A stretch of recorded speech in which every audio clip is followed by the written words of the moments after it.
नमस्कार मित्रों, बेहद महत्वपूर्ण विषय पर चर्चा करने जा रहे हैं इस वीडियो के माध्यम से। बहुत लोगों को हमारी बात पसंद नहीं आएगी, बेकार की फिजूल की बात मानेंगे, लेकिन जहाँ तक हमारी सोच है उस हिसाब से इससे बड़ी बात और कोई हो नहीं सकती, क्योंकि हमारा पहला जो एजेंडा है, पहले नंबर का एजेंडा है, वो है नेशन फर्स्ट, यानी देश को ही जब हम पहले नंबर पे रखेंगे तभी हमारा अस्तित्व है। तो राष्ट्र धर्म से बढ़कर कोई भी धर्म नहीं हो सकता। आप अपना धर्म मनाते रहिए, लेकिन बाकी सर्व धर्मावलंबी मिलके राष्ट्र धर्म के बारे में कोई किंतु परंतु नहीं होना चाहिए।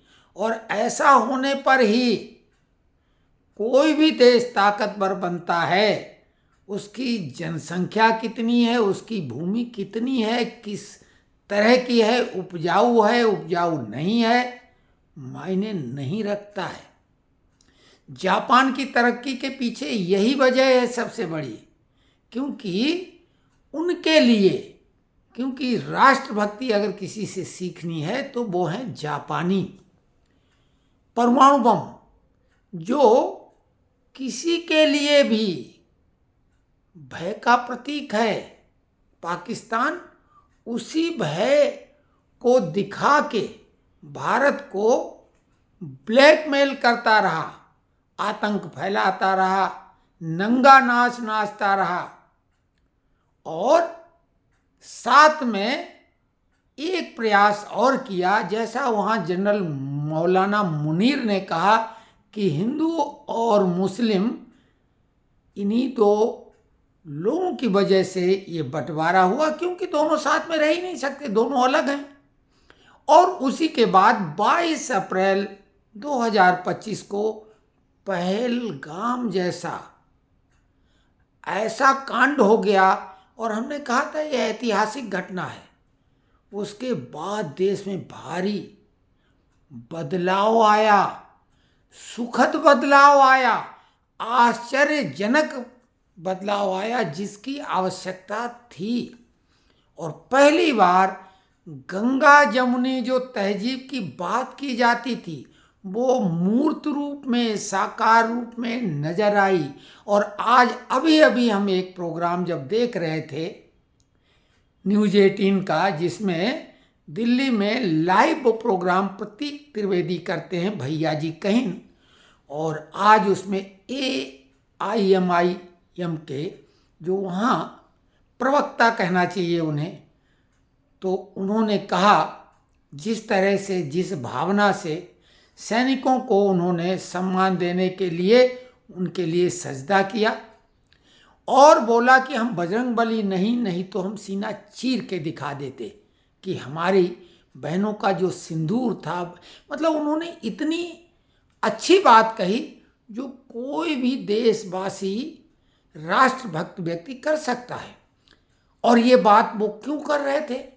क्योंकि उनकी पार्टी के नेता, स्वाभाविक एक ही नेता, एक ही वो सांसद है उनकी पार्टी का, लेकिन वो एक सब पर भारी है, क्योंकि इस देश में अल्पसंख्यकों के नाम पर, जबकि सीधा सीधा खेल मुस्लिम वोटों का है, वो थोक में एक मुश्त होके वोट करते हैं। उन्हीं वोटों के लिए ये लोग तरह तरह के तिकड़म करते रहते हैं। इंडिया अलायंस भी उन्हीं वोटों के लिए बना था।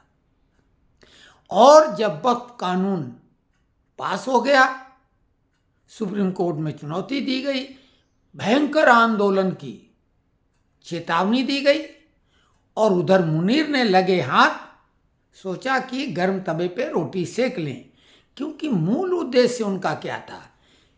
22 अप्रैल के बाद मौलाना मुनीर की सोच ये थी कि वहाँ देश में दंगे फसाद शुरू हो जाएंगे हिंदू मुस्लिम के, जैसे कि गुजरात में शुरू हुए थे गोधरा कांड के बाद, क्योंकि वो भी कांड यही था।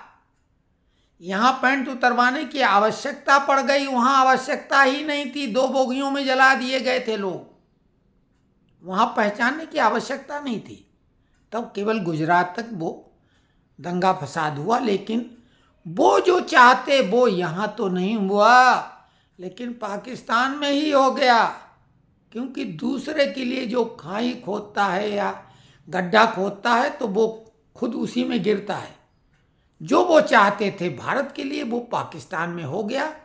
और ये कमाल की रणनीति वर्तमान सरकार की है, वर्तमान प्रधानमंत्री की है, कि उन्होंने जो इसी एनडीए अलायंस के और इसी विपक्ष में से ऐसे नेताओं को चुना, बिना कोई भेदभाव के, उनकी काबिलियत के अनुसार उन्हें महत्व दिया, और उन्होंने निराश भी नहीं किया।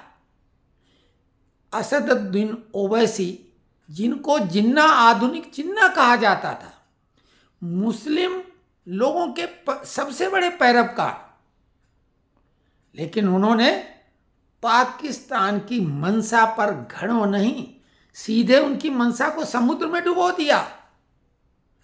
पाकिस्तान को जितने कड़े लहजे में ओवैसी ने बोला है, भारत का कोई भी नेता आज तक नहीं बोला।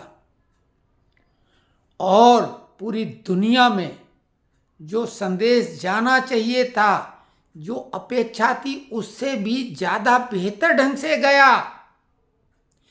भारत को हमने कहा था कि यानी ये लोगों की जो शहादत है, बलिदान है, कुर्बानी है, बेकार नहीं जाएगी।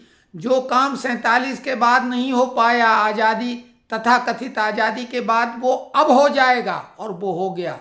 सिंधु जल समझौता रद्द, वो पानी भारत में आएगा, राजस्थान तक पहुंचेगा, जिसके राजस्थान का जो सबसे बड़ी आवश्यकता थी पानी, 2 बूंद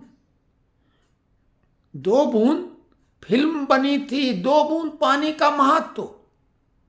जैसलमेर में अगर वो पानी पहुंचा दिया जाए तो मरुस्थल हरा भरा हो जाएगा, इतना पानी वहां जा रहा था, और पाकिस्तान मरुस्थल हो जाएगा। कोई लड़ाई की आवश्यकता नहीं है। भारत ने तो कभी कहा ही नहीं वो युद्ध कर रहा, उसने तो आतंकियों को निशाना बनाया था, उसकी सूचना भी बाद में दे दी। लेकिन जब उन्होंने उन आतंकियों की तरफ से हमला किया तो उसका मुंह तोड़ जवाब दिया गया। और सीज फायर की बात है तो सीज फायर बोला कि ऑपरेशन सिंदूर खत्म नहीं हुआ है, रोका नहीं गया है, जारी है। लेकिन भारत की अभेद्य रक्षा प्रणाली और मारक क्षमता दोनों पूरे विश्व में लोग उसको ग्रैंड सैल्यूट कर रहे हैं। इजराइल ने भी मान लिया लोहा।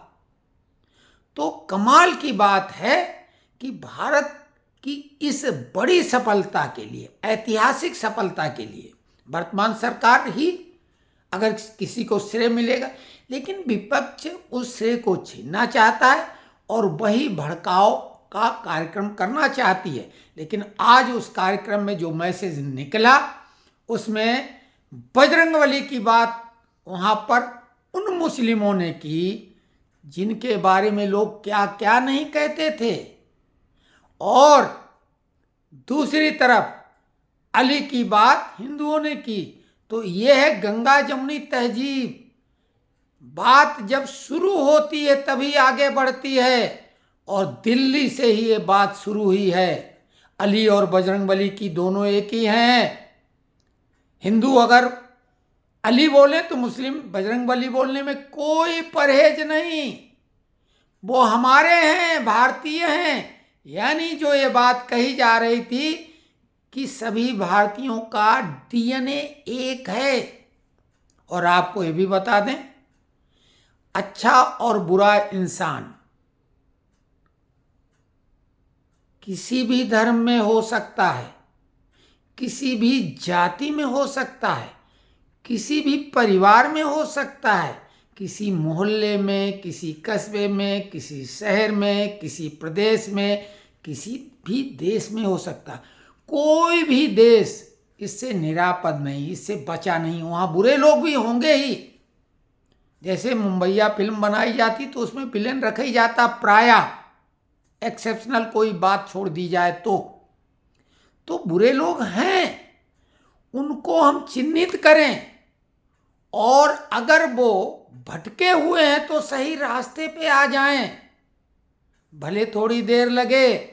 नक्सल लोग भी सरेंडर कर रहे हैं, चंबल के बागी भी सरेंडर किए थे, तो ये तो हैं हमारे भाई ही। कोई धर्म बुरा नहीं होता है, सभी धर्म मानवता की ही शिक्षा देता है। तो आज जो संदेश दिल्ली से निकला है वो जन जन तक पहुंचना चाहिए। वही हमारा छोटा सा प्रयास, एक वृद्ध व्यक्ति 70 साल का, जो उसकी क्षमता है वो कर रहा है। छोटा सा चैनल, 14,500 के करीब सब्सक्राइबर हैं। लेकिन बात ये नहीं होती है कि कौन छोटा है कौन बड़ा है। वो बात तो छोटा आदमी भी महत्वपूर्ण और बड़ी कर सकता है। तो ये हमारा निवेदन है। वंदे मातरम, जय हिंद, जय भारत, भारत माता की जय। और अली और बजरंगबली दोनों हमारे भारत की शान हैं। उनका नाम लेने से रगों में खून तेजी से दौड़ने लगता है और एक जिसको कहते हैं फड़क उठती हैं भुजाएं। तो यही भावना आगे बढ़े और हम जो लोग हैं तथाकथित वरिष्ठ नागरिक, तो वरिष्ठता के साथ आगे बढ़कर इस चैन को, इस श्रृंखला को आगे बढ़ाएं। यही हमारा निवेदन है, यही हमारा संदेश है, यही हमारा प्रयास है। और अगर ये आपने सफल कर लिया तो तमाम षड्यंत्र चकनाचूर हो जाएंगे। तो ये भूल जाओ कि कोई धर्म विशेष ही बुरा हो सकता। हाँ, किसी धर्म में कम ज़्यादा हो सकते हैं, किसी मोहल्ले गांव में कम ज़्यादा अच्छे बुरे लोगों का रेशियो हो सकता है। लेकिन अगर किसी व्यक्ति को लगातार आप उस तरह से बोलेंगे तो धीरे धीरे उसकी मानसिकता वैसी बनेगी।